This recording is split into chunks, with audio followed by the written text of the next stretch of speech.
عمر کیا تھی؟ نوجوانوں کو اپنی جھولی میں جھانکنا چاہیے، میرے لیے بھی، سب کے لیے بھی۔ علی کرم اللہ وجہہ الکریم کی عمر اس وقت صرف 26 سال کی تھی۔ حیدر کرار کا وہ مقام دیکھو جہاں قوت اور طاقت اس مقام کو پہنچی ہوئی ہے۔ نوجوانوں، کبھی اس علی سے پوچھا آپ نے یہ طاقت آئی کہاں سے آپ کو؟ یہ قوت کیسے آئی؟ یہ وہ نہیں ہے جو جیم میں بنائی ہوئی باڈی تھی۔ وہ علی ابن طالب کاجو بادام اور مہنگی غذائیں کھا کر کے بنائی ہوئی جسم کے مالک نہیں تھے۔ علی تو وہ تھے جو دن بھر باغیچے میں کام کرتے تھے اور شام کو 2 درہم تنخواہ لاتے تھے، 2 درہم تنخواہ لاتے تھے۔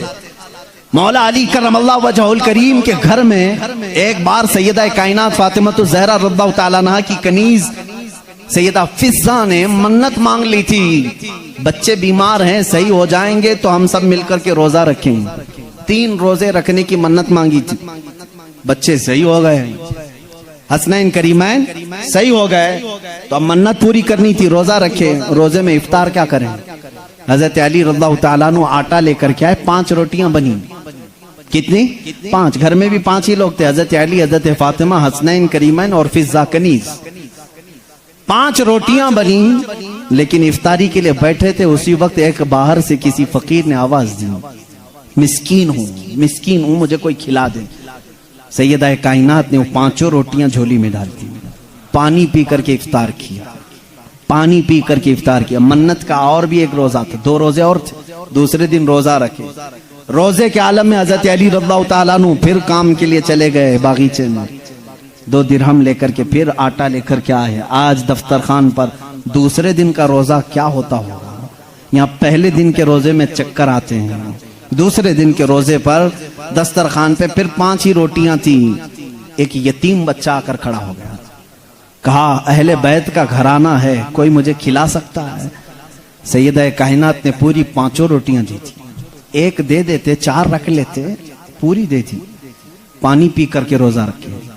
تیسرا بھی روزہ تھا، تیسرے دن بھی کام کرنے کے لیے، تیسرے دن بھی آئے اور پھر 5 روٹیاں بنی۔ آج افطار کے لیے بیٹھے تھے تو جیل سے چھوٹا ہوا ایک قیدی آ گیا۔ پہلے دن مسکین آیا، دوسرے دن یتیم آیا، تیسرے دن ایک قیدی آیا، کہا بڑے دن ہو گئے اچھا کھانا کھا کر کے، میں کہیں اور کیوں جاؤں، میں نے سوچا علی کے گھر جاؤں، یہاں سے کچھ تو مل ہی جائے گا۔ 5 روٹیاں پھر اٹھا کے دے دی۔ 3 دن روزہ بھی اور افطار بھی نہیں، کیا حالت ہوگی؟ حیدر کرار کی طاقت کو تم محسوس نہیں کر سکتے۔ سیم وہی چیز جو عثمان غنی کی دولت نہیں سمجھ سکتے، اسی طرح حیدر کرار کی طاقت بھی سمجھ میں نہیں آئے گی۔ ان کا کیلکولیشن نہیں ہو پائے گا مال کا، اور ان کو تولنے والا کوئی وزن نہیں ہو سکے گا۔ حیدر کرار کی طاقت کیا تھی؟ میں سمجھتا ہوں کوئی وزن ان کو تول نہیں سکے گا۔ اس دن بھی بغیر افطار کیے پانی پر تھے، لیکن پیٹ سے لگ گیا ہے۔ بچے کنارے بیٹھے ہیں، رسول کریم صلی اللہ تعالی علیہ وسلم گھر میں آئے، بات کرنے کی سخت نہیں تھی۔ حضور نے پوچھا یہ کیا حال ہے؟ حضور اکرم صلی اللہ علیہ وسلم ابھی پوچھ رہے تھے، جبرائیل آیت لے کر آ گئے، یطعمون الطعام علی حبہ مسکینا و یتیما و اسیرا۔ اے رسول، یہ وہ گھرانہ ہے جو اللہ کی محبت میں کبھی مسکین کو کھلاتا ہے، کبھی یتیم کو کھلاتا ہے اور کبھی قیدی کو کھلاتا ہے، اور اللہ ان کا امتحان لے رہا تھا۔ اے رسول، جنت سے ان کے لیے دسترخوان بھیجا گیا ہے، خانے نعمت ان کے گھر میں اترا، جنت سے کھانا آیا۔ کھانا کھانے کے بعد جانتے ہو جبرائیل امین نے بتایا، یا رسول اللہ صلی اللہ علیہ وسلم کہہ دیں مبارک ہو علی، مبارک ہو فاطمہ، وہ مسکین آیا، ایک دن یتیم آیا، ایک دن قیدی آیا، وہ کوئی یتیم، کوئی مسکین، کوئی قیدی نہیں تھا، وہ تو اللہ کے فرشتے تھے جو اہل بیت کا امتحان لے رہے تھے۔ اہل بیت امتحان میں کامیاب ہو گئے۔ علی کرم اللہ وجہہ الکریم کا حال وہ ہے۔ میں نے ایک واقعہ پڑھا تھا، حضرت عثمان غنی نے ایک دن دعوت کی تھی حضور صلی اللہ علیہ وسلم کی۔ یہ میں نے اپنے عربی احادیث میں نہیں پڑھا، اردو کی کتابوں میں ملتا ہے۔ میں اس روایت کی تصحیح اور تضعیف سے بحث نہیں کرتا، لیکن بات پتے کی ہے۔ حضرت عثمان غنی رضی اللہ تعالیٰ نے حضور کو بلایا اپنے گھر صحابہ کے ساتھ کھانے کے لیے۔ لیکن پیچھے چلتے چلتے حضرت عثمان غنی حضور صلی اللہ علیہ وسلم کے قدم گنتے جا رہے تھے، قدم گنتے جا رہے تھے. تو حضور صلی اللہ علیہ وسلم جب گھر کے قریب پہنچے تو پوچھا عثمان میرے گھر تک قدم کیوں گنتے آئے؟ کہا یا رسول اللہ صلی اللہ علیہ وسلم عثمان کی یہ خواہش ہے کہ آج آپ میرے گھر تشریف لائیں، جتنے قدم میرے گھر تک آپ کے پڑے ہر قدم کے بدلے ایک غلام آزاد کروں. اس زمانے میں ایک غلام کو آزاد کرنا، پھر میں بتاؤں، اس زمانے کے 1 لاکھ روپے دینے کے برابر ہے.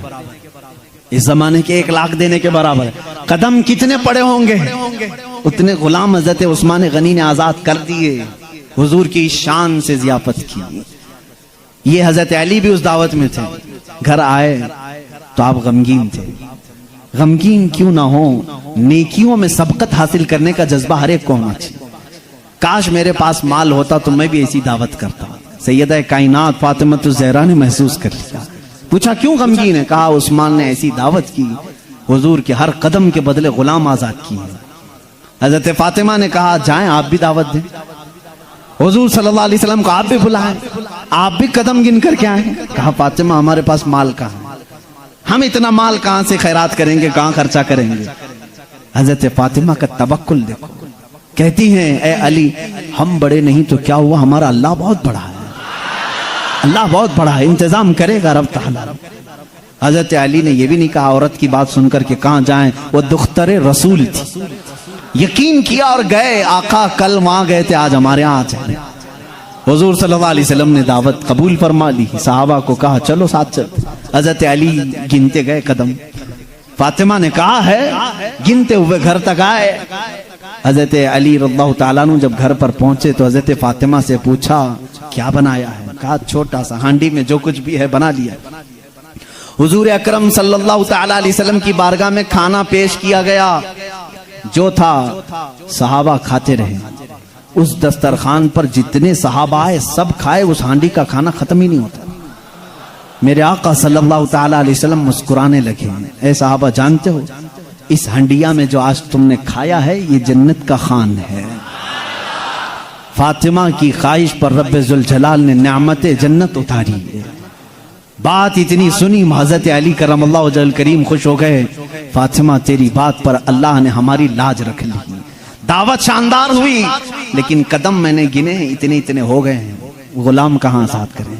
حضرت فاطمہ نے مصلی بچھایا اور سجدے میں چلی گئی. اے مولا تو نے میری لاج رکھ لی، میں نے تیرے رسول کی ضیافت کی.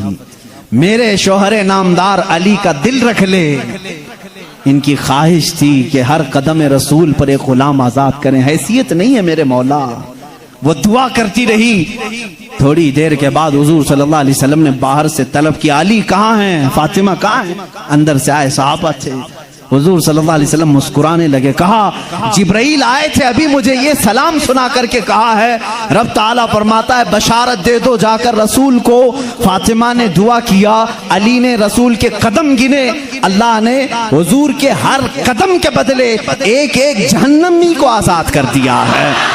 عثمان غنی نے دنیا کے غلام آزاد کیے تھے، مولا نے علی کا دل رکھنے کے لیے جہنمیوں کو آزاد کیا ہے. ہم اس علی کی فضیلت کو مانتے ہیں جس کا دل رکھنے کے لیے مولا جہنم سے غلاموں کو آزاد کر دے. حیدر کرار کا گھر معمولی گھر نہیں ہے. جس گھر میں حضرت علی رہتے تھے جانتے ہیں حضور صلی اللہ علیہ وسلم پر وہی کہاں کہاں اترتی تھی. جنگ میں ہیں جبرائیل آ جاتے تھے، پہاڑ پر ہیں جبرائیل آ جاتے تھے، مسجد نبوی میں ہیں جبرائیل آ جاتے تھے، وہی لے کر آتے تھے، آیتیں لے کر کے آتے تھے. ان کے لیے وقت کبھی رات میں آئے بستر عائشہ پر ہیں، آ گئے جبرائیل امین آیتیں لے کر کے. حضور مسجد نبوی پہ مصلی پہ ہیں، آیتیں آ گئی. نماز کی حالت میں ہیں، آیتیں آ گئی. جبرائیل امین کا کام ہی تھا آیتیں لے کر کے آنا. جبرائیل امین کا کام ہی تھا آیتیں لے کر کے آنا. 23 سال تک پتہ نہیں کتنی مرتبہ جبرائیل آئے.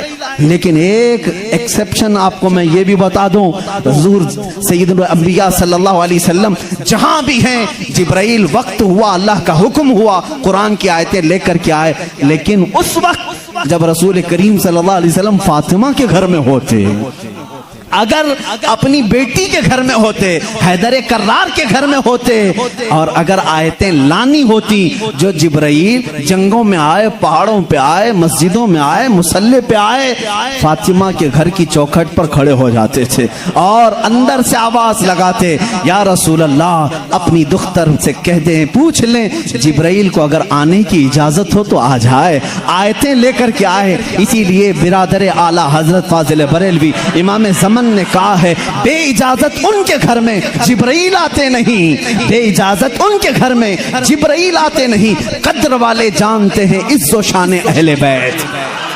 ہم تو جانتے ہیں اہل بیت کسے کہتے ہیں، ہم تو دامان اہل بیت کے لیے تو دعا کرتے ہیں۔ شیخ سعدی نے ہمیں یہ دعا سکھائی ہے، خدایا بحق بنی فاطمہ کہ برقول ایمان کنم خاتمہ، اگر دعوتم رد کنی ور قبول، منو دست دامان آل رسول۔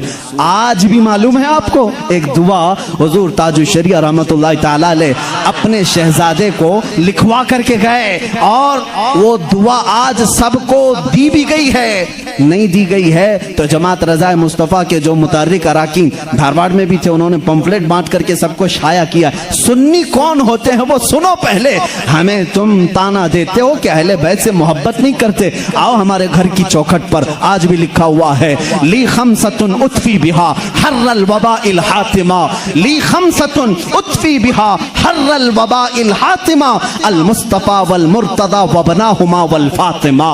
یہ عربی کا شعر ہے جس کا ترجمہ میں بتاتا ہوں۔ کرونا وائرس پھیلا ہے، کرونا وائرس پھیلا ہے، لوگ پریشان ہیں، لیکن بریلی کی سرزمین سے جو وظیفہ دیا جا رہا ہے، یہ وظیفہ کہ چوکھٹوں پر لگا لو اے سنی مسلمانوں، لی خمسۃ اطفی بہا حر الوباء الحاتمہ، میرے پاس 5 طاقتیں ہیں۔ اس شعر کا مطلب کیا ہے؟ میرے پاس 5 طاقتیں ہیں جن طاقتوں سے میں ہر دنیا کی بری گرمی اور وبا کو دور کروں گا، ہر برائی کو میں دور کروں گا۔ وہ 5 طاقتیں کیا ہیں؟ المصطفیٰ والمرتضی وابناہما والفاطمہ، ایک نبی کریم کی ذات ہے، دوسرے حیدر کرار کی ذات ہے، تیسرے اور چوتھے ان کے شہزادوں کی ذات ہے، اور 5ویں نمبر پر فاطمہ کی ذات ہے۔ ہم ہیں جو پنجتین پاک کو مانتے بھی ہیں، ہاں یہ جو چاہتے ہیں ویسی محبت ہم نہیں کر پائیں گے۔ تم اگر کہو گے کالی پٹیاں باندھنا پڑے گا، کالے کپڑے پہننا پڑے گا، زنجیر مارنا پڑے گا، تلوار سے کوٹنا پڑے گا، ماتھا پیٹنا پڑے گا، ہم ایسی محبت نہیں۔ ہم سر عام غم حسین کا نیلام نہیں کرتے، ہم زندہ جاوید کا ماتم نہیں کرتے۔ ارے ماتم وہ کرے جو حسین کو مردہ سمجھے، ہم تو قرآن کی آیتوں سے حسین کو اپنے مجمع میں زندہ سمجھتے ہیں، ہم زندہ سمجھتے ہیں۔ ہم علی کے گھرانے سے جو محبت کرتے ہیں اس پر ذرا برابر بھی کوئی تانا نہ مارے۔ اور ایک بات یاد رکھیں اے سنیو، کبھی کوئی تمہیں تانا مارے تو سرٹیفکیٹ دینے والا یہ ہوتا کون ہے؟ ہمیں اہل بیت کی محبت کی سرٹیفکیٹ ان سے کیا چاہیے جن کے خد و خال صحیح نہیں، جن کے اعمال صحیح نہیں۔ ارے یہ وہ لوگ آج ہم سے پوچھ رہے ہیں حسین کی محبت میں تم جلوس کیوں نہیں نکالتے، محرم کے پنجے کیوں نہیں اٹھاتے؟ تم ہم سے محبت پوچھو گے، تم اپنی آخرت کی فکر کرو، تمہیں پیشاب کرنے کا سلیقہ نہیں معلوم، تم اہل بیت کی محبت کی سند ہم سے پوچھ رہے ہو۔ ہم اہل بیت کی محبت کرتے ہیں لیکن تماشا نہیں کرتے، ہم صرف محبت اس لیے کرتے ہیں کہ قیامت کے دن ہم کو سرٹیفکیٹ تم سے نہیں شہید کربلا سے چاہیے، حسین سے چاہیے، علی کے گھرانے سے چاہیے۔ چلو دیکھیں گے قیامت کے دن حسین اعظم کے ساتھ وہ کھڑے ہوں گے کہ ہم کھڑے ہوں گے۔ ہمارا یقین ہے ہم نے مشن حسین کو ختم نہیں کیا ہے، حیدر کرار کی زندگی کو ختم نہیں کیا ہے، اس نسبت کو لے کر کے آج تک چل رہے ہیں۔ قادری سلسلے میں بیعت ہونے والے جاؤ اپنا شجرہ پڑھ کر کے دیکھ لو، رسول تک اسی وقت پہنچتے ہو جب حیدر کرار کا نام لیتے ہو۔ سہروردی سلسلے میں بیعت ہونے والوں جاؤ اتنا شجرہ پڑھ کر کے دیکھو، تمہارا سلسلہ حیدر کرار سے ہو کر کے ہی حضور تک پہنچتا ہے۔ اور جتنے سلاسل ہیں، سلسلہ اشرفیہ میں بیعت ہونے والوں، سلسلہ برکاتیہ میں بیعت ہونے والوں، سلسلہ نظامیہ میں بیعت ہونے والوں، ہم سنیوں کا کوئی سلسلہ مدینے تک اس وقت نہیں پہنچتا جب تک باب العلم علی سے ہو کر نہیں پہنچتا۔ اس لیے کہ میرے آقا نے فرمایا بھی ہے انا مدینۃ العلم وعلی بابھا، میں علم کا شہر ہوں اور علی اس کا، سب سنیوں کو معلوم ہے، بتانے کی ضرورت بھی نہیں، علی اس کا، بھلا دروازہ چھوڑ کر کوئی رسول کے شہر میں داخل کیسے ہوگا؟ داخل کیسے ہوگا؟ دروازہ چھوڑ کے کہاں سے آئے گا؟ اوپر سے آئے گا، نیچے سے آئے گا، دروازے سے جائے گا۔ ہم علی کو دروازہ شہر رسول کہتے ہیں۔ اے لوگو تم تانا کیا دو گے ہم کو؟ علی کرم اللہ وجہ الکریم کی ہم اس فضیلت کے قائل ہیں جس میں آپ کہتے ہیں کہ جو بھی حضور کے پاس آئے گا اسے 2 بار میرے پاس آنا پڑے گا۔ حضرت علی نے دعویٰ کیا تھا نبی کی زندگی میں ہی، جو نبی کے پاس 1 بار آئے وہ میرے پاس 2 بار آئے گا۔ نبی کے پاس 1 بار آئے، میرے پاس 2 بار آئے۔ کچھ لوگ جا کر شکایت کیے، علی تو ایسا کہہ رہے، اس سے لگ رہا ہے نبی سے بڑھ کر کی فضیلت ہو گئی۔ حضور نے بلایا، علی تم نے ایسا کہا؟ کہا یا رسول اللہ بے ادبی کے لیے نہیں، بڑا بننے کے لیے نہیں، آپ کے فرمان ہی کے مطابق۔ آپ نے فرمایا میں مدینہ ہوں، علم کا، میں شہر ہوں اور علی اس کا دروازہ۔ جب بھی آپ کے پاس کوئی آئے گا دروازے سے 1 بار آئے گا اور پھر واپس دروازے سے جائے گا، آئے گا دروازے سے، جائے گا دروازے سے۔ اسی لیے ہم کہتے ہیں ایمان علی سے ہو کے جائے گا، اور نکلنا ہو تو علی سے بھی نکل جائے گا۔ جس کو نکلنا ہے وہ علی کو چھوڑے تو نکل جائے گا، دروازے سے باہر چلا جائے گا۔ ہم اس فضیلت کے قائل ہیں۔ حیدر کرار کی محبت ہمارے لیے ایمان کا درجہ رکھتی ہے، ایمان کا درجہ رکھتی ہے، کیونکہ میرے آقا صلی اللہ علیہ وسلم نے فرمایا جو آل محمد کی محبت میں مرا اسے شہادت کی موت ہے۔ سنی اہل بیت سے محبت کرتے ہیں کتنے؟ علی کرم اللہ وجہ الکریم کی ذات کو میں پورا بیان نہیں کر سکا۔ یہ وہ نوجوان ہیں جو 9 سال کی عمر میں اسلام کا علم اٹھانے کی تیاری میں ہیں۔ 9 سال کے بچے آج ہمارے کہاں ہیں؟ پوچھو، آج میں دعوت دیتا ہوں، کتنے نوجوان کھڑے ہوں گے ناموس رسالت کے لیے، میرے آقا صلی اللہ تعالیٰ علیہ وسلم کی عظمت کے لیے۔ تو یہاں پر بہت سارے وہ ہوں گے جو بغل جھانک رہے ہیں۔ میرے مجمع کی بات نہیں کر رہا ہوں، زمانے کی بات کر رہا ہوں۔ میرا مجمع تو الحمدللہ الحمدللہ اللہ نے چن کر کے بھیجا ہے، اس لیے کہ جس کے پیٹ میں درد ہوتا ہے وہ کبھی میرے مجمع میں آتا بھی نہیں ہے۔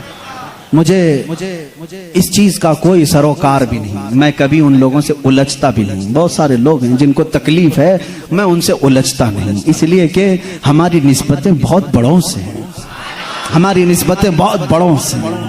اور اگر آج ہی مجھے کوئی ہمارا بچہ کہہ رہا تھا فلاں ایسے آپ کو گالی دے رہا ہے، فلاں ایسے، ہزاروں محبت کرنے والے ایک نظر کا ٹیکا تو ہونا ہی چاہیے، کوئی تکلیف کی بات نہیں، پورے سارے محبت کریں۔ ایسا تو اللہ نے اپنے نبی کے ساتھ نہیں کیا، اپنے نبی کے ساتھ نہیں کیا۔ ایک بار حضرت یحییٰ نبی ہیں، دعا کیا انہوں نے، اے اللہ سب نبیوں کو تو نے کچھ نہ کچھ عطا کیا، میرے لیے عطا کر کہ کوئی بھی مجھے برا کہنے والا نہ ہو۔ حضرت یحییٰ نے یہ دعا کی، جانتے ہیں جواب میں اللہ نے کیا فرمایا؟ اے یحییٰ جو چیز میں نے خود اپنے لیے نہیں رکھی، جو چیز خود میں نے اپنے لیے نہیں رکھی وہ تجھے کیسے دوں؟ اللہ تعالیٰ کو بھی گالیاں دینے والے موجود ہیں کہ نہیں؟ اللہ کے شان میں برے کلمات کہنے والے آج بہت سارے ہیں۔ تو یہ بات سمجھ کر کے چلو، آج بہت ساروں کو کوسنے والے ہیں۔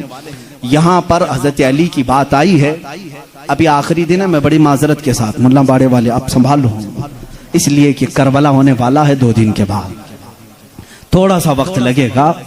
حیدر کرار رضی اللہ تعالیٰ ان کی ذات کو لے کر اور حضرت امیر معاویہ کی ذات کو لے کر ٹکراتے ہیں اور سنیوں کے عقیدے کو خراب کرنے کی کوشش کرتے ہیں، سنیوں کے عقیدوں کو خراب کرنے کی کوشش کرتے ہیں۔ ایک طرف حضرت علی اور حضرت معاویہ، جنگیں ہوئی ہیں ان کے درمیان، لیکن وہ اجتہادی خطائیں تھیں، اس وقت جو حالات تھے اس کی وجہ سے ہو گئی آپس میں، لیکن دونوں صحابی رسول ہیں۔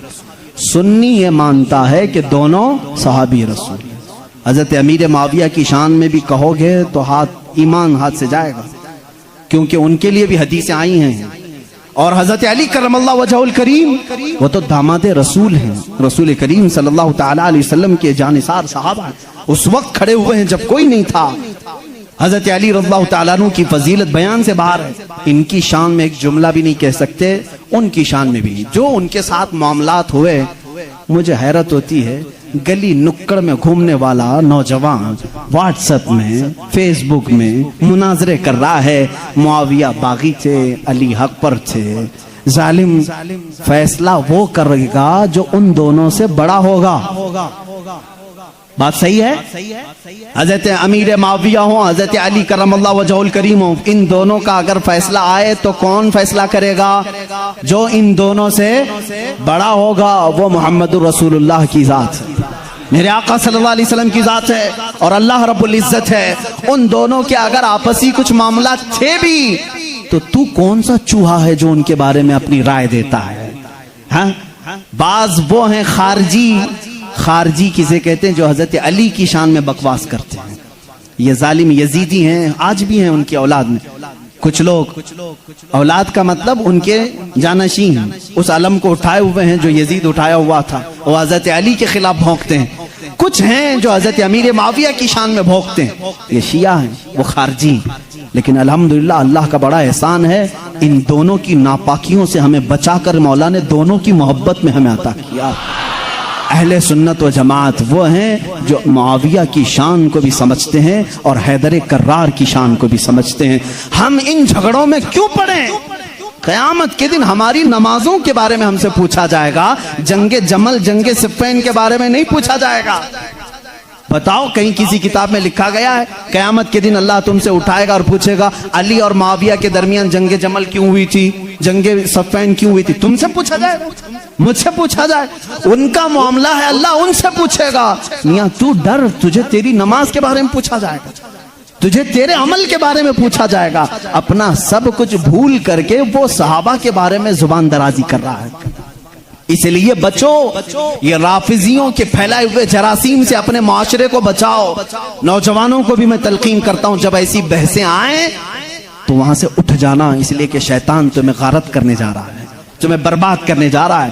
ایسے جھوٹے اور جعلی پیر بھی آئے ہیں جو اہل بیت کی محبت کا راگ الاپتے ہیں، لیکن ان کے اندر علی کی محبت اتنی نہیں بلکہ معاویہ کی دشمنی کوٹ کوٹ کے بری.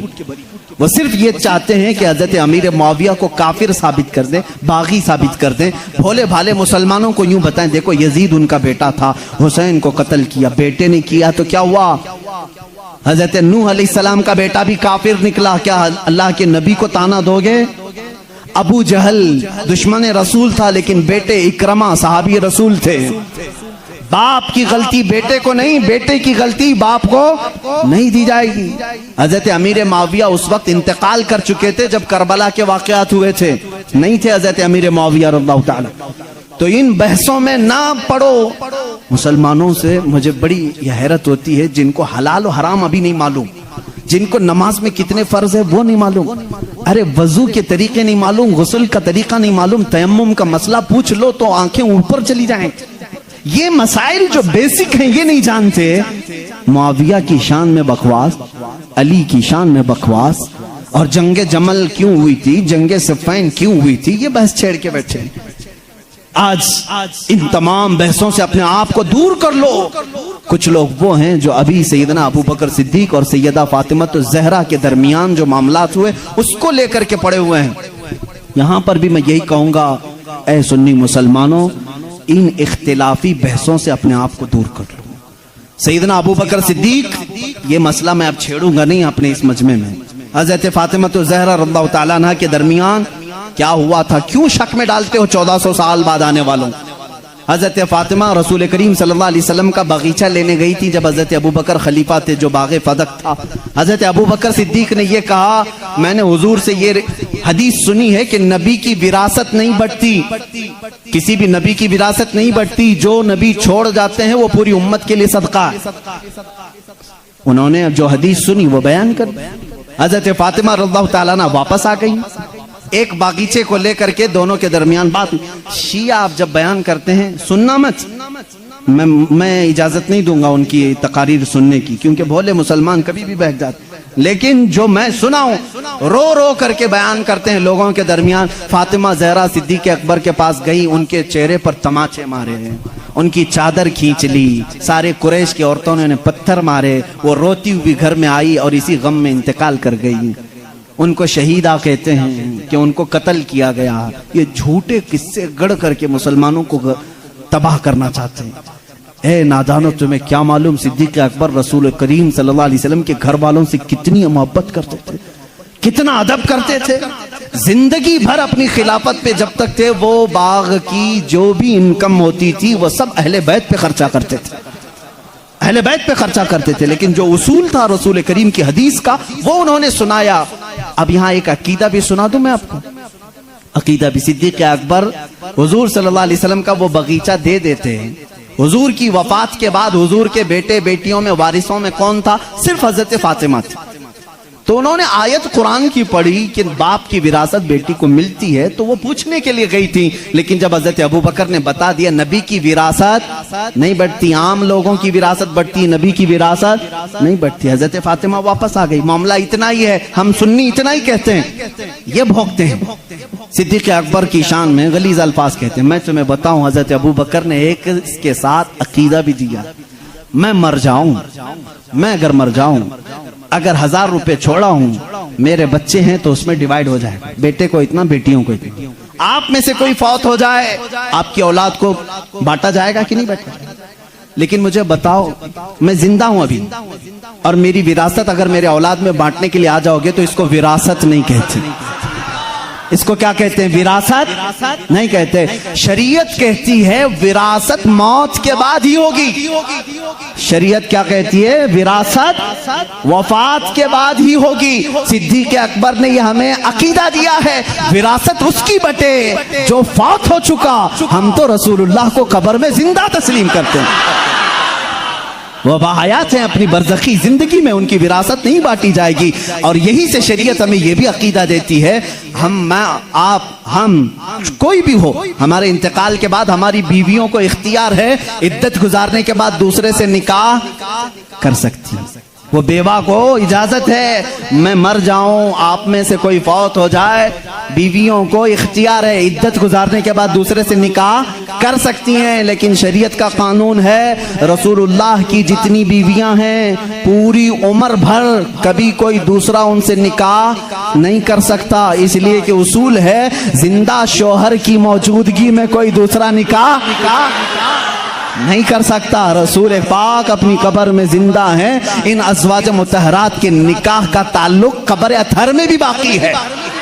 اسی لیے تو حضرت صدیقہ عائشہ فرماتی ہیں جب رسول کریم صلی اللہ علیہ وسلم دفن ہوئے حجرے میں, وہ جاتی تھی حجرے کی صفائی کرتی تھی. حضرت ابوبکر کا انتقال ہوا, اسی حجرے میں دفن ہوئے, وہ جاتی تھی حجرے کی صفائی کرتی تھی. کون؟ حضرت عائشہ. اور ایک عقیدہ میں دیتا ہوں, حضرت عائشہ کا حجرہ تھا, کمرے کی چابی ان کے پاس تھی. حضور ان کے کیا تھے؟ سب کو معلوم ہے نا, حضرت عائشہ کے کیا تھے؟ شوہر تھے. اور حضرت ابوبکر حضرت عائشہ کے کیا تھے؟ باپ تھے. اب تیسرے نمبر پر حضرت عمر آئے, قبر میں دفن کیے. اس کے بعد حضرت عائشہ نے وہ چابی دوسروں کے حوالے کر دی. پھر اندر حجرے میں نہیں جاتی تھی, خود نہیں جاتی تھی کچرا جھاڑنا صفائی کرنے کے لیے. پوچھا گیا کیوں نہیں جاتی آپ؟ اتنے سالوں تک جاتی تھی. کہتی ہیں میرے شوہر رسول کریم صلی اللہ علیہ وسلم تھے, میرے باپ ابوبکر صدیق تھے, دونوں میرے لیے محرم تھے, میں ان کے سامنے جا سکتی تھی. جب سے حضرت عمر دفن ہیں, ایک غیر محرم کے سامنے جانا ہمارے لیے اجازت نہیں. کوئی ان سے پوچھے عمر تو قبر میں ہے, عائشہ جواب دیں گی قبر میں ہوا تو کیا ہوا, ان کی زندگی بھی زندوں کی طرح ہے. انہوں نے یہ عقیدہ دیا ہے. عائشہ صدیقہ عمر کو جب زندہ سمجھ کر کے حجرے میں نہیں جاتی ہے تو رسول اللہ کی زندگی کا حال کیا ہوگا. تو زندہ ہے واللہ, تو زندہ ہے واللہ, میری چشم عالم سے چھپ جانے والے. حضرت عثمان اور حضرت علی کی بات آج تھی, میں کمپلیٹ کر دوں. مولا عثمان, مولا حیدر کرار کی دونوں کی شہادت ہوئی ہے. حضرت عثمان غنی کی شہادت قرآن کی تلاوت کے وقت ہوئی, اور حیدر کرار کی شہادت رمضان کے مہینے میں فجر کی نماز کو چاہتے ہوئے مسجد میں شہادت ہوئی. ایک کا محراب ہے, دوسرے کا قرآن ہے. کل قیامت کے دن دونوں شہیدوں کے لیے کون کون کھڑے ہوں گے؟ ایک کے لیے قرآن گواہی دے گا, دوسرے کے لیے محراب مسجد کھڑی ہوگی. اللہ اللہ, ان کی یہ شان ہے. حیدر کرار کی زندگی کہاں سے شروع ہوئی کہاں ختم ہوئی دیکھا آپ نے؟ روایات یہ بتاتی ہیں حضرت علی کی ولادت خانہ کعبہ کے اندر ہوئی. ان روایات میں اگرچہ اختلاف ہے, لیکن حضرت علی کرم اللہ وجہہ الکریم کی ولادت اللہ کے گھر میں ہوئی. اور آپ جب پیدا ہوئے, ان کی ماں فاطمہ بنت اسد کہتی ہیں حضرت علی دودھ نہیں پی رہے تھے. پیدا ہونے کے بعد دودھ نہیں پی رہے تھے, آنکھ بھی نہیں کھول رہے تھے. لوگوں کو ایسا لگا معذور بچہ تو نہیں آ گیا, بیمار بچہ تو نہیں آیا. پیتا بھی نہیں، آنکھ بھی نہیں کھولتا۔ یہ بات حضور صلی اللہ علیہ وسلم کو پہنچائی گئی۔ ابھی اعلان نبوت نہیں فرمایا تھا میرے آقا نے۔ حضور اکرم صلی اللہ علیہ وسلم آئے، ان کی ماں کی گود سے خود لے لیا۔ حضور صلی اللہ علیہ وسلم نے اپنے گود میں لیا۔ اللہ کے نبی صلی اللہ علیہ وسلم نے اپنا منہ سے دہن مبارک سے لعاب نکال کر حضرت علی کے منہ میں رکھا۔ انگلی کو انہوں نے چوسنا شروع کر دی۔ جو ماں کے سینے سے دودھ نہیں پی رہے تھے وہ انگشت رسول پینے لگ گئے۔ اس دن حضور نے کیا پلایا ہوگا وہ تو حیدر کرار ہی جانا۔ اسی لیے تو باب العلم کہا گیا ہے، اسی لیے تو علی کہتے ہیں میں سورہ فاتحہ کی تفسیر لکھوں تو 70 اونٹ بوجھل ہوں گے۔ یہ برکت آئی تھی وہ رسول پاک کی انگلی سے، اور چوسا تو پہلی غذا پیٹ میں گئی ہے رسول پاک کی انگلی سے۔ اور اسی وقت تھوڑی ہی دیر کے بعد آپ نے آنکھیں کھولی۔ سب سے پہلی زندگی میں اگر کسی کو آپ نے دیکھا تو چہرے رسول کا، چہرے رسول۔ اس کی فضیلت ہم کیا بیان کریں، جو کعبے میں پیدا ہوا، پہلی غذا حضور کی انگشت مبارک چوسا، اور اس کے بعد دیکھا بھی زندگی میں تو پہلے چہرے رسول دیکھا۔ ابتدا جس نے زندگی کی یہاں سے کی ہے اس کے مقام کو کون پہچان سکتا ہے، کون جان سکتا ہے۔ اسی لیے میرے عزیزو، جب زندگی کا خاتمہ ہونا ہے، خاتمہ ہونا ہے، رمضان کا مہینہ ہے، روزوں کے دن ہیں، اور فجر کے وقت حضرت علی کرم اللہ وجہہ الکریم مسجد میں آ چکے ہیں، مسجد میں آ چکے ہیں۔ ظاہر سی بات ہے فجر کا وقت ہوا ہوگا تو روزہ بھی ہوں گے، روزہ بھی ہوں گے، نماز کا وقت ہوگا۔ اسی وقت ایک عبد الرحمن ابن ملجم نام کا خارجی کتا آپ کے پیٹھ کے پیچھے سے وار کیا، اور زخم اتنا گہرا ہو گیا کہ حضرت علی کرم اللہ وجہہ الکریم کے سینے کے باہر سے وہ خنجر باہر آیا۔ کچھ بھی آپ کو پلایا جاتا تو زخموں کے راستے سے باہر نکل جاتا تھا۔ اتنی خطرناک قسم کا خنجر اس نے مارا، اور مسلح پر آپ گر پڑے تھے۔ حضرت علی کرم اللہ وجہہ الکریم کی زندگی یہاں سے شروع ہوئی۔ اے مسلمانوں سوچو، جس کی ابتدا خانہ کعبہ سے ہوئی اور اختتام محراب مسجد میں ہوئی، اس علی کی نمازوں کا حال کیا ہوگا۔ اسی لیے تو یہ بات آئی کہ جس کی زندگی کعبے سے شروع ہوئی اور محراب مسجد میں ختم ہوئی، توجہ چاہتا ہوں، جس کی زندگی کعبے سے شروع ہوئی محراب مسجد میں ختم ہوئی، اسی لیے مولا بھی یہ نہیں چاہتا تھا کہ اس حیدر کرار کی کبھی نماز قضا ہو۔ ایک بار رسول پاک صلی اللہ علیہ وسلم ان کے زانوں پر سر رکھ کر سو رہے تھے، عصر کی نماز آپ نے نہیں پڑھی تھی، سورج ڈوب گیا تھا۔ جب میرے آقا بیدار ہوئے، رونے لگے، علی زندگی میں پہلی ہے نماز جو قضا ہوئی، مولا کیسے قضا ہونے دے۔ میرے آقا صلی اللہ علیہ وسلم کو حکم ہوا آپ چاہیں تو پلٹائیں۔ میرے آقا نے اشارہ کیا، اے سورج پلٹ جا، کسی اور کے لیے نہیں، صرف علی کی عصر کی نماز کے لیے، صرف علی کی عصر کی نماز کے لیے، وہ بھی عصر جو سب سے اعلیٰ خطر کی ہے۔ اعلیٰ حضرت نے فرمایا ہے انہیں جان واپس لوٹا دی صدیق اکبر کو، اور انہیں نماز واپس لوٹا دی۔ حضور اکرم صلی اللہ علیہ وسلم نے لوٹایا، حضرت علی کرم اللہ وجہہ الکریم نے اپنی نماز مکمل کی، سورج اپنے معمول کے مطابق واپس پھر غروب ہوا۔ پوچھو اس آج سورج سے، آج تک ہے کسی نے تجھے غروب ہونے کے بعد لوٹا دیا ہو، لوٹایا ہو؟ تاریخ ہمیں بتا دیں کبھی اس سورج کو کسی نے پلٹایا ہو؟ نہیں میرے عزیزو، نمرود نے ابراہیم علیہ السلام کے ساتھ مناظرہ کیا تھا۔ ابراہیم علیہ السلام نے اس وقت اس کو یہ بات کہی تھی، میں تو اس خدا کو مانتا ہوں جو سورج کو مشرق سے نکالتا ہے مغرب میں ڈباتا ہے۔ اے نمرود، تیرے پاس سب سے بڑی طاقت ہو تو ذرا سورج کو پیچھے سے لوٹا کے دکھا، مغرب سے، پچھم سے، ویسٹ سے نکال کر کے دکھا۔ نمرود نہیں کر سکا۔ آج کے زمانے کے نمرود کو بھی میں کہتا ہوں، امریکہ لوٹا کے دکھا، رشیا لوٹا کے دکھا، یورپ لوٹا کے دکھا۔ میزائل بہت بنائے، پیٹروٹ میزائل، پتہ نہیں پوری دنیا کو تباہ کرنے کے آلے تمہارے پاس ہیں، لوٹا کے دکھاؤ۔ نہیں لوٹا کے دکھاؤ گے، لوٹائیں گی وہ انگلیاں جو ٹوٹی چٹائی پر بیٹھتی ہیں، لوہے محفوظ کا مطالعہ کرتی ہیں۔ میرے آقا صلی اللہ تعالیٰ علیہ وسلم کی وہ انگشت شہادت سورج کی طرف ہونی تھی کہ سورج آ گیا۔ بعض محدثین نے فرمایا ہے سورج روزانہ جو نکلتا ہے وہ آب و تاب کے ساتھ نکلتا ہے، مشرق میں جب نکلتا ہے آب و تاب کے ساتھ نکلتا ہے۔ اعلیٰ حضرت کا ایک شعر بھی ہے، اس کی ترجمانی آپ کرتے ہیں، فرماتے ہیں اس دن سورج جو ہے ہڑبڑاتے ہوئے باہر آیا تھا، یعنی ڈر کے باہر آیا تھا، اس لیے کہ آج خلاف معمول پہلی مرتبہ ادھر سے نکالا گیا ہے، ادھر سے نکال، اور بے ٹائم کے یہ ساری فضیلت میرے آقا کی ہے ضرور، انگشت مبارک اٹھی اور سورت پلٹ آیا ضرور، لیکن کبھی یہ نہیں دیکھا کہ لوٹایا کس کے لیے گیا تھا، کس کے لیے؟ اسی علی کرم اللہ وجہہ الکریم کے لیے۔ اللہ رب العزت نے ان کی نماز کو قضا ہونا گوارا نہیں فرمایا، اس لیے کہ ان کی زندگی کعبے سے شروع ہوئی ہے، محراب مسجد میں ختم ہوئی ہے۔ مسلمانوں ان کی زندگی سے اتنا سیکھ جاؤ کہ حیدر کرار کی نمازیں اللہ ہمیں عطا کر دے، اس لیے کہ جب وہ نماز میں کھڑے ہو جاتے تو ایسا ماں ہو جاتے۔ ایک بار آپ کی پنڈلی میں تیر چبھ گیا تھا، نکالنے کے لیے بڑی تکلیف تھی، گوشت ساتھ میں آ سکتا تھا، لوگ نکالنے جاتے آپ کو درد ہوتا، لوگوں نے فیصلہ کیا جب علی نماز میں ہو تو نکال لیا جائے، علی نماز میں ہو تو نکال لیا جائے۔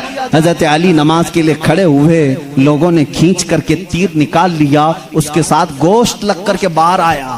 آپ نے نماز نہیں توڑی، پوری نماز مکمل ہو گئی، سلام پھیرنے کے بعد اپنے پیر پر ہاتھ رکھ کر کے پوچھ رہے ہیں تیر کب نکالا، تیر کب نکلا؟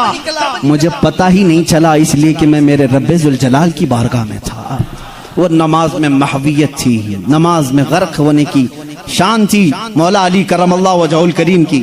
اے مسلمانوں، آج اگر ہمارا نوجوان غرق ہے کسی میں تو گیم میں ہے، گیم میں ڈوبا ہوا ہے، نمازوں میں نہیں۔ نمازیں تو یہاں حساب کتاب کے لیے لوگ باندھ لیتے ہیں، دکان میں کتنا ہوا تھا، کچھ بھولا ہو تو نماز پڑھنے آ جائے۔ معاذ اللہ رب العالمین، کتنوں کی نمازیں صرف وسوسوں میں پوری ہو جاتی ہیں۔ علی کی نماز وہ ہے کہ جس میں تیر چبا ہوا نکال لیا جائے تو انہیں پتہ بھی نہیں چلے۔ حیدر کرار رضی اللہ تعالیٰ عنہ کے واسطے سے میں آج دعوت دوں گا ہر نوجوان کو، دو چیزیں آج لے کر کے جاؤ، ایک حیائے عثمان اور ایک حیدر کرار کی طاقت و قوت۔ تم بزدل نہ بننا، تم شجاعت والے مرد بنو، شجاعت والے مرد بنو۔ اپنی طاقت کو کسی پر فالتو میں گھونسا لگانے کے لیے یوز نہ کرنا، اپنی طاقت جمع کر کے رکھو، انشاءاللہ کام آئے گی، انشاءاللہ کام آئے گی۔ طاقت بناؤ اے نوجوانوں، اپنے جسم کو اچھا کرو۔ جو جیم کرتے ہیں میں ان کے لیے بھی کچھ غلط بات نہیں کرتا، اچھی بات ہے، فٹ رہو، طاقت بناؤ، قوت بناؤ، وقت پر اس کا استعمال کرو، وقت پر استعمال کرو، غریبوں پر نہیں، مزدوروں پر نہیں، مظلوموں پر نہیں، ظالموں کے خلاف پنجہ آزمائی کرنا ہمیں حیدر کرار نے سکھایا ہے۔ جو رسول کریم صلی اللہ علیہ وسلم کے خلاف آئے ہم اپنی طاقت کا استعمال کر سکتے ہیں۔ یہ سیلف ڈیفنس کی بات میں کر رہا ہوں، کہیں اٹیک کرنے کی بات نہیں، میری باتیں بہت جلدی لوگ نوٹ کر لیتے ہیں۔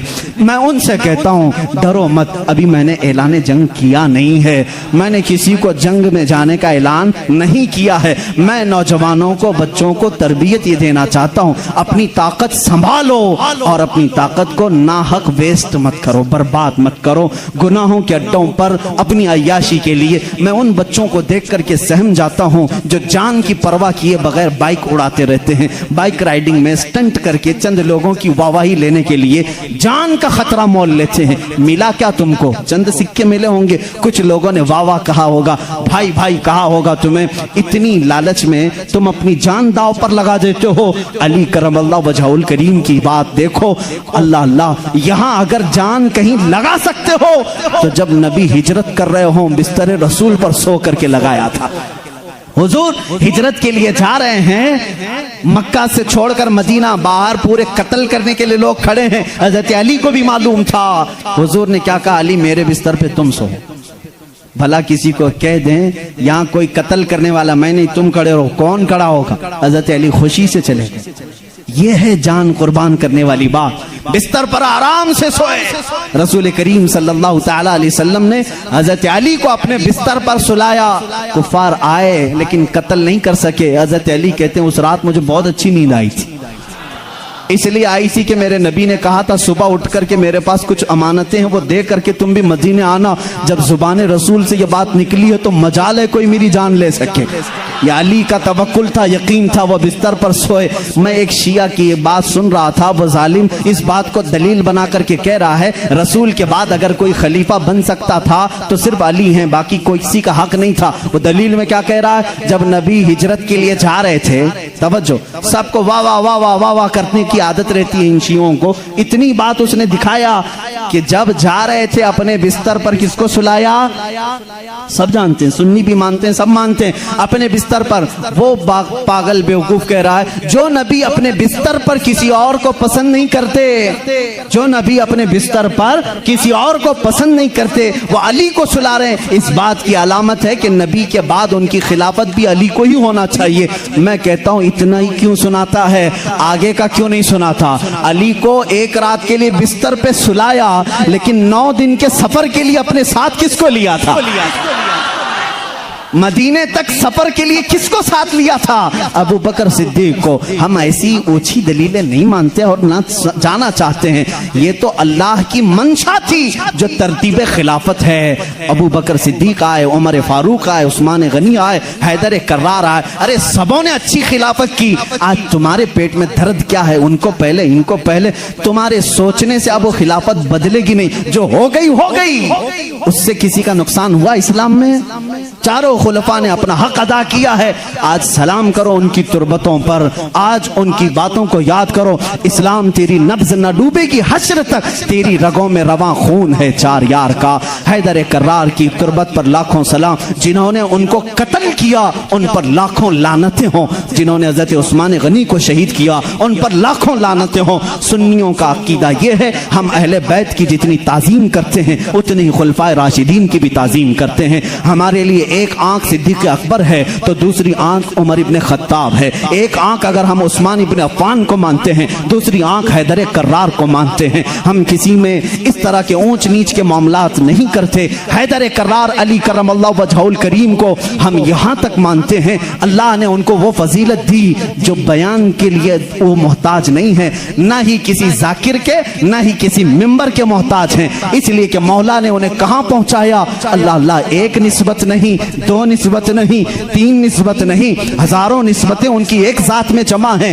دیکھو اگر آج مجھے امت مصطفیٰ ہونے پر فخر ہے، میں نبی کا امتی ہوں. علی اگر فخر کرنے پر آ جائے، علی اگر فخر کرنے پر آ جائے وہ کیا کیا کہہ سکتے ہیں؟ اے لوگوں، جب حضور ہجرت کر کے مدینے میں آئے تھے لوگوں کو بھائی بھائی بنا رہے تھے.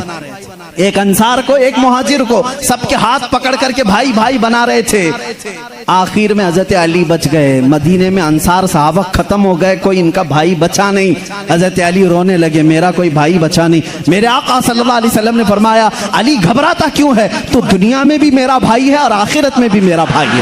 جس کو رسول اللہ کا بھائی ہونے کا شرف حاصل ہے وہ یہ کہہ سکتا ہے رشتے میں بھی بھائی ہوں، نبی کی زبان پر بھی بھائی ہوں. اور اللہ کے نبی نے اپنی سب سے زیادہ پیاری بیٹی جو جنتی خواتین کی سردار ہے وہ علی کے نکاح میں دے دیا. اور اتنا ہی نہیں، میرے آقا نے جن کو فرما دیا الحسن والحسین سیدہ شباب اہل الجنہ، حسن اور حسین تمام جنتی جوانوں کے سردار ہیں.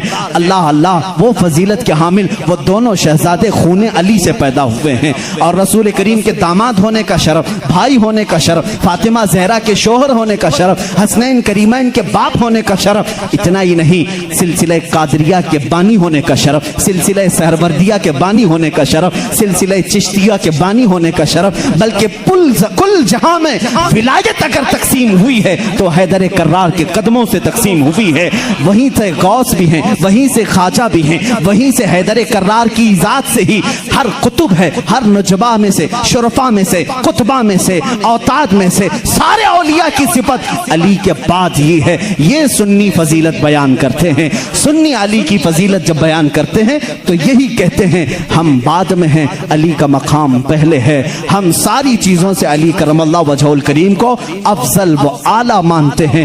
آخری جملہ یہ ہے جہاں سب کی فضیلتیں پہنچتی ہیں وہاں سے فضیلت علی شروع ہوتی ہے، لیکن ساتھ ہی ہم دیگر خلفاء کی بھی فضیلت کو تسلیم کرتے ہیں. اے مسلمانوں دعا کرو اللہ کی بارگاہ میں مولا جب تک تو زندہ رکھے ہم میں سے ان چاروں خلفاء راشدین کی محبت میں جیتے مرنے کی توفیق عطا کر دے. اے کریم خدا ان میں سے کسی کی ہم سے گستاخی نہ ہونے پائے، کسی کی توہین نہ ہونے پائے، کسی کی بے حرمتی نہ ہونے پائے. اے مولا کریم جو ان کا مخالف ہو اس کی زبانوں کو تو کھینچ لے. اے مولا ان پر تو لعنت فرما. جو رسول کے جانثاروں کا دشمن ہو مولا تو اسے دنیا میں بھی اور آخرت میں رسوا اٹھا. اے مولا ہم دنیا میں ان کا وسیلہ لیتے کہتے ہیں قیامت کے دن بھی اس مجمع میں ہمارا حشر فرما جس مجمع میں صدیق ہوں، فاروق ہوں، عثمان ہوں، حیدر کرار ہوں رضوان اللہ علیہم اجمعین، اس لیے کہ ہم رسول اللہ کے، جنت رسول اللہ کی۔ وآخر دعوانا الحمدللہ رب العالمین۔